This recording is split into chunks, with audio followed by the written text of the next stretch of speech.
So we have Supercar Collection Simulator, and if you think TCG Card Shop Simulator, it's similar to that, but with supercars instead of a TCG. So in this game, you are going to start off with a very small shop, and you're going to have basic shelves. You need to get I think they're actually called basic boxes. And what you're going to do is run the checkout so that you can make a profit on these boxes, and you expand from there. This is an early access title, and a massive thank you to Keymailer for providing me with a key to play the game early. This is going to be launching tomorrow, the 14th of April, and I've got no idea on the price of this one as of yet. But after you've started with the basic boxes, you made a little bit of money, you're going to be earning XP whilst you're selling things, and when you level up, you unlock new stock. Then when you reach a certain level, you're actually going to unlock play tables. Now what you can do with these is set a price, people will come in and they're going to race their cars. You actually get an animation to see their cars racing around the track, and they are going to pay you that money once they're done with their game. However, what you can also do in Supercar Collection Simulator is you can sit down at the table, you can wait for people to turn up, you can race them, and it's like pretty much pink slips. So they're going to put a car on the line. If you win the race, you get their car. If you lose the race, they get your car. And the cars that are going to come out of boxes have multiple rarities, and they value from anywhere between, let's say, $1.50, and I've seen cars in this game for $1,500 roughly. They can become very, very expensive. And I was lucky in this one. I opened a basic box and I got myself a car that was worth $814 or something crazy like that. The super, super rare car out of a basic box, and that won me so many races. But it was with that car I found a feature that I really like. I'm starting to use it in a lot more games now, and that is save scumming. So basically what you do is, what I did anyway was started a new day in the game, someone came into my shop, they put a car on the line that was worth over $500, and the only car I had faster than theirs, because the way you win is,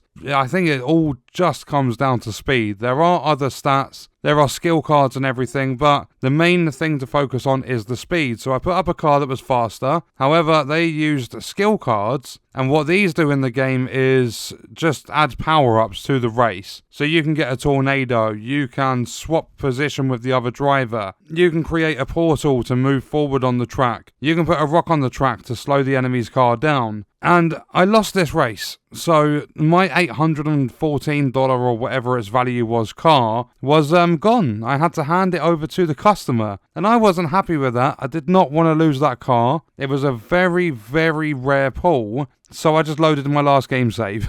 And I got my car back. So every single time I sit down at that table against an expensive car, I'm always saving it before I sit down, so that if anything goes wrong, I can reload the game and I don't lose my car. Little bit scummy, especially when you're playing the single player side of the game, but that's the racing. As you level up, you're going to get tables that are going to cost more for players to race on, and they're going to be all different tracks. You start off with a basic loop, and then you go onto tracks that have all these twists and turns. It's a really, really cool feature. And another thing they've got in the game is PvP trading, because that's how you trade these supercars. And in the PvP, you and your opponent select 10 cars each, and you've got to pick the slowest of your, as you pick your enemy's cars, they pick yours. So you have to pick their slowest cars for them to lose, and then basically the winner takes all the cars they won their races with. So the racing in this game is really cool. It's all done on tracks. It's a lot of fun. And whilst you're doing the racing, you're trading with your customers, you're expanding your shop, you're leveling up. You do get different rarity boxes they will eventually unlock. You'll go up different series, so the first one unlocks a level 5, then 10, then 15, and they would get more and more expensive to pretty much unlock the license so that you can sell those boxes. But on top of that, you've got the skill cards which you can sell. You've got products which might be the tracks. It could be some wheel replacement boxes for the cars. So there's a few different products that you can sell in your shop. And there are lots of expansions. I would say too many expansions in this game. They're typically going to expand your shop in a 5x5 area. And these also have level locks on them, all the way up to level 410, which I don't think is going to be easily achieved. But you can just keep expanding, make your shop bigger, bring in more customers, have more people at the play tables or the racing tables, have more people buy in your stock, so on and so forth. And then you've got your furniture. You can buy different shelves, you can get the racing tables, you can get posters to decorate your shop, you can get stands,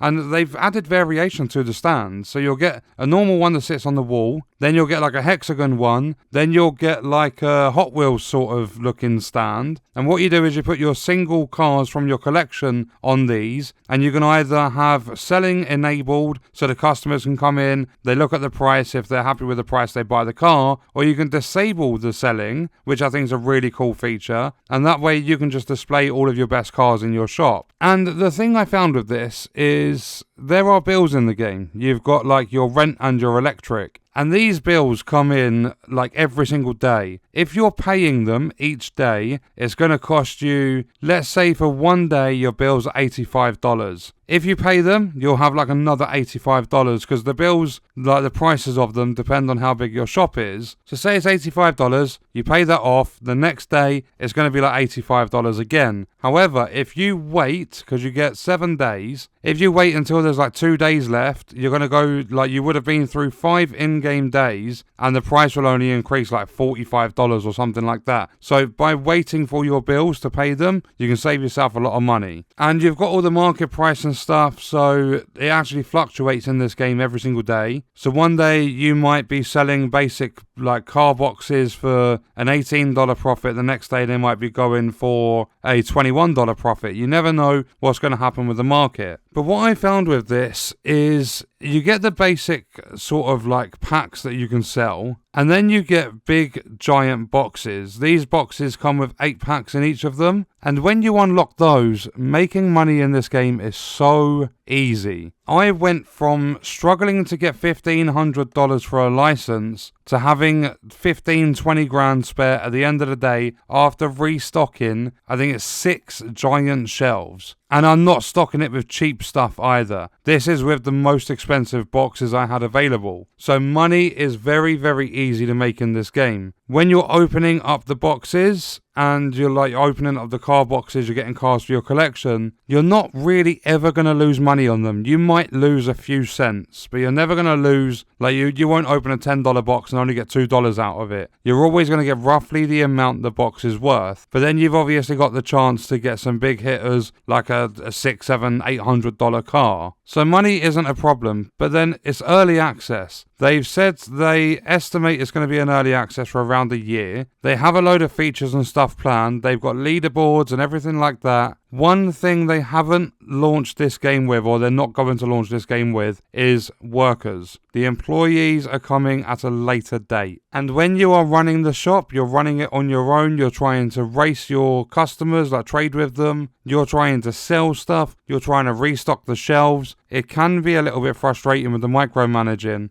And not only that, you've got the 4 different rarities to the boxes you can sell. You've got a few different products. You've got the racing tables, but there's not much else outside of that. They've got so many features in this game that just say coming soon. Even the warehouse for extra stock is under coming soon. But they are working on it. They've recently added in the PvP trading. They've recently added in skill cards, all through development before the early access launch. And not only that, they've now given you the ability to change the name of your shop. So it's always going to be called Supercar something. But like I named mine Supercar Trading Empire. And you can change that, which you wasn't able to do in the demo, in the prologue. And they plan to add more cars in, loads more features. But I mean, if you've played a few of these, Supermarket Simulator, TCG Card Shop Simulator, I mean, unless you're a big fan of supercars, it does feel kind of samey. But then it's a simulator, there's so many of them out there. And to answer the question, is it worth buying? It depends on the price. If this is a £15, £20 game, probably not. If it's like £8 to £12 or something like that, I can get behind that price. This is a fun, entertaining game. I really, really love the racing against your customers. Absolutely love it. They're going to come into your shop with cars that are worth all different price ranges. They're going to be using different skills. You can use skills which are like power-ups. You've got the different racing tables and things like that. that is a really, really fun feature to have in the game. And overall, it's a cool game. It's one of those things where it's really early access, so